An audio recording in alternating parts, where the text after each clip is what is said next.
Good morning. Today is the March 21st. So these are books I picked up yesterday, Wednesday, New Comic Book Day, the 20th. And I'm just going to go through them very quickly. They're in no particular order, just the way they were. And Princess wants to say hi. I should know better at this point, right? Anyway, let's start off. This is issue number 1 of The Life and Death of Toyo Harada, who is the head of the Harbinger organization, if you're familiar with the Valiant universe and what's going on there. You know that he's the one of the most powerful psychics and telekinetics in the world. And we got Avengers number 6, No Road Home. This is number 6 of 6 of 10. And there's Conan. I don't think Conan is actually in there. I know he's being introduced into the Savage Avengers, but I think this is just a Conan cover, sort of promoting the fact that he will be appearing in the MCU. We got Immortal Hulk number 15, and there's the Hulk, and there's one of my favorite characters is Doc Samson, who I've always liked. This is, you know what? It's funny. I for a second I glanced at the cover in the camera, and it's reversed. So I'm looking, did I say 15 or is that 21? It's 15. Okay, we got the regular Avengers issue, and this is number 17. And this is going to be leading up to, I think this is the final issue before War of the Realms starts taking over all the other titles. This is from, let's see, this is from Antarctic Press, Guardian Knight Studios. This is Offbeats number 1. I like the thing there. It's Tintin meets Tarantino. Oh, hell yeah. And I was just curious. I like the look of the cover and that whole it's Tintin meets Tarantino, and with the new Once Upon a Time with Hollywood by Tarantino coming out in July. It just caught my attention. I think that's probably why they did that. We got Naomi, number 3, and possibly, okay, it says right there, Secrets Revealed. I think we're going to discover why Naomi, what ties she's had with the initial superhero appearance in her hometown. And we'll find out the actual story behind some of these others. Thank you very much. Thank you. We got Doc from Aftershock. We got Doc Red, written by Tim Seeley, drawn by Corin Howell.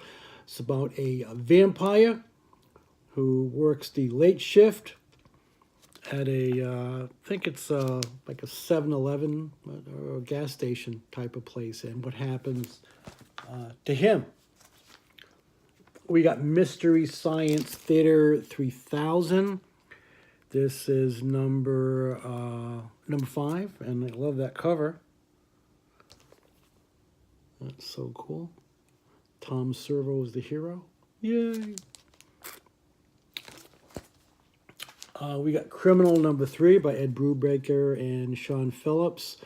If you're into true crime, you like something a little more realistic, definitely one of the great books out there. You know, and you could probably even recommend this to people who are like fans of mysteries and thrillers and aren't really into comics. Or, you know, like don't want to read like superheroes and stuff like that. Show them there is something out there different. Speaking of stuff, we got right here, we got Miles Morales, Spider-Man number 4 by Saladin Ahmed. I like the art on that cover. I don't know who did that. That's kind of cool. I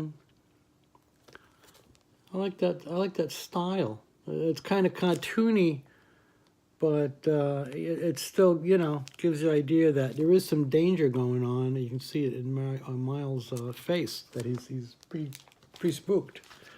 Okay, we got Guardians of the Galaxy #3, reminding us that War of the Realms is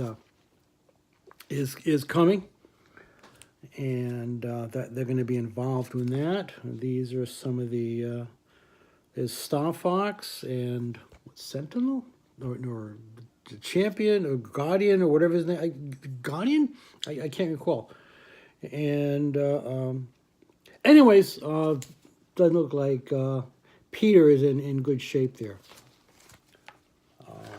Okay, we got Lucifer #6, which is part of the Sandman universe. And this is good. I mean, hey, what can it be, right? It's about the Satan. Could be Satan. We've got Venom #12. I just happen to like this cover. And you can see the jerk. That's that alternate Reed Richards who calls himself... what the hell does he call himself? The Maker or something like that.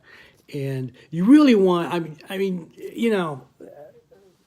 a guy who really thinks he's the smartest guy in the room, and that the real Reed Richards could probably outthink him in a heartbeat. We got Exo Manowar #25. We got Meet the Skrulls #2 of 5, I think. It doesn't say on the cover, but I think it's 2 of 5. And a book I'm looking forward to, Chip Zdarsky and Mark Bagley, Spider-Man, A Life Story. This is one of 6, I think, or whatever. And this is what if Peter Parker actually did age. What if, every year of our time he actually aged and got older, and what would he do? What would a Spider-Man in his 60s or even 70s be doing with his life? I guess he'd be in his 60s now, because I think Peter was, when I started reading the comics, Peter was in high school, and I was I think I was in junior high back then. 12, 13 years old, so Peter was probably about, 15, 16. So he'd probably be about, late 60s or 70s now. So I'm curious. I'm curious to see how they do it, and how Peter deals with aging as something we all have to do. That's it for me. That was really quick. We got a few things coming up. Next weekend should be WonderCon. I hope to be there on Saturday, although that really depends on my stepdaughter, who is also due to give birth in a couple of weeks. That the baby's due on April 3rd. And we'll see see if she decides to make an early appearance. April Fool, I'm here.